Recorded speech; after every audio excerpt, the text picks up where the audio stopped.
Olá, aqui é Norton Almeida. Hoje nós vamos falar sobre partidos políticos. Eu vou falar mais do ponto de vista geral. Depois eu vou fazer um vídeo mais trazendo as coisas aqui para nossa Ipatinga. Mais do ponto de vista geral. No Brasil, nós temos mais de 30 partidos. E qual a razão disso? Ninguém consegue explicar. Você não consegue separar da sociedade, ainda que complexa como a sociedade brasileira, mais que 6 ou 7 concepções ideológicas que justificariam a construção de um partido. E aí você tem partidos que você não vê bandeira nenhuma. É partido disso e daquilo. Mas defendem o quê? É um partido que transita muito bem em governos de esquerda, de centro e de direita com a maior tranquilidade. Então é muito fácil você perceber quando um partido realmente tem posicionamentos. Veja bem, eu não digo que o partido não precise ou não possa se alinhar, dialogar, até com vertentes radicalmente diferentes. Mas você tem que entender o seguinte: o que esse partido defende que é diferente daquele outro, né? No Brasil, nós tínhamos 2 partidos na época do regime militar, a Arena e o MDB. Isso também não faz o menor sentido. Você não consegue prender, né, seccionar a sociedade em 2 tipos de pensamento. Mas era o que os militares na época entenderam que representava o governo e a oposição. Depois, quando liberou, abriu de uma certa forma, mas na sequência virou uma farra.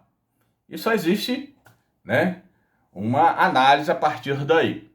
É gente que queria o seu próprio espaço, que queria ter o seu curralzinho ali para estar mandando e desmandando, ou até mesmo criar legenda para que a pessoa se candidatasse por aquela legenda sem muito compromisso.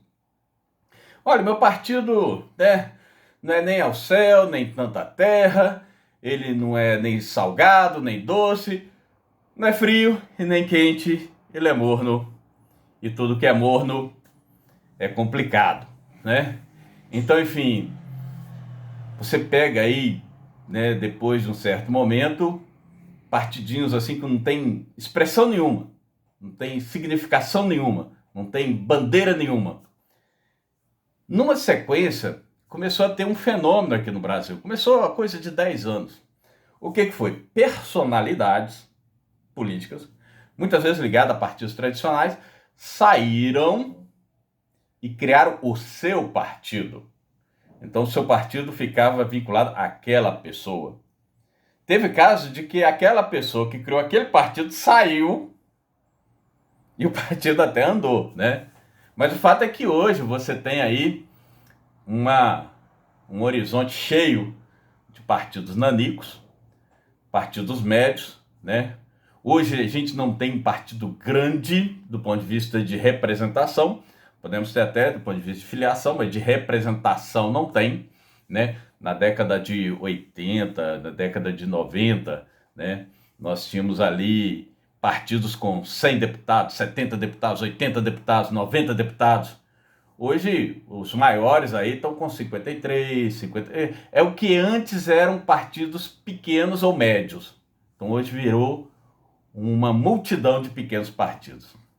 Isso é muito ruim, porque a tratativa política fica muito vinculada a demandas muito específicas. Então eu gosto assim sempre de analisar muito bem o que cada partido representa, o que cada partido defende. Isso é importante para a gente fazer uma análise de quem a gente vai escolher, porque fortalecer partidos políticos é o caminho mais adequado para a gente fortalecer a democracia. Um abraço.